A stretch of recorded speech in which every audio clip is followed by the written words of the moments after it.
sometime in the future, on a planet very like yours.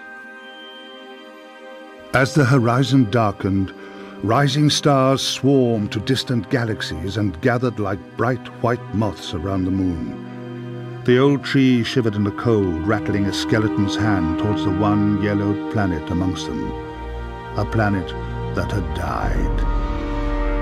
The old man sighed and shook his head. So many stars, yet each so much alone. Get it wrong, and there's no one to put it right. The boy looked puzzled. Is that what happened up there? But why? The old grandfather rested his hand upon the boy's shoulder. I'll tell you how, then you can tell me why, okay? And the boy said, okay. And with that, he began.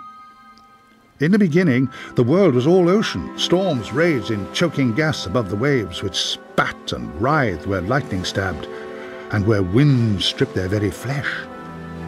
Beneath the waters, great plates of rock parted.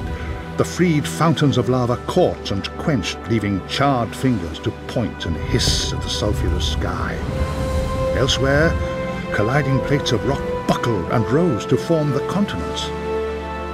But it was too hot for life on land. The planet's core glowed bright from below and the sun from above, and a dense blanket of gases wrapped the world and trapped all the heat within. But then the smallest of creatures appeared in the sea, using the planet's heat and gases to grow.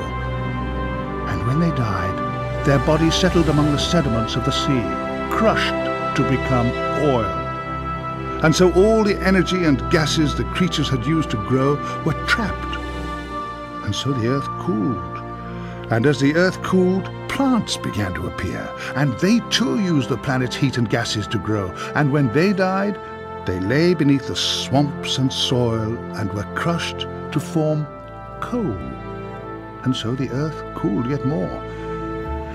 And as the earth cooled further, animals began to appear.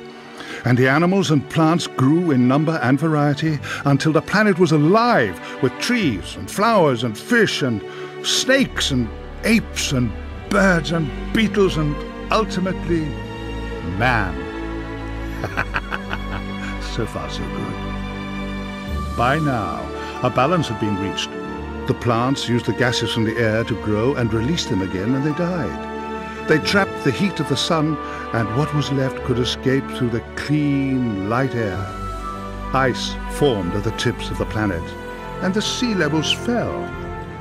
And so the planet stayed, not too wet and not too dry, not too hot and not too cold, the air not too thick and not too thin, and the plants and animals not too many and not too few. But all this time, the heat and gases of 1,000,000 years were not gone, but corked beneath the rocks as oil and coal. A genie in a bottle, just waiting to escape.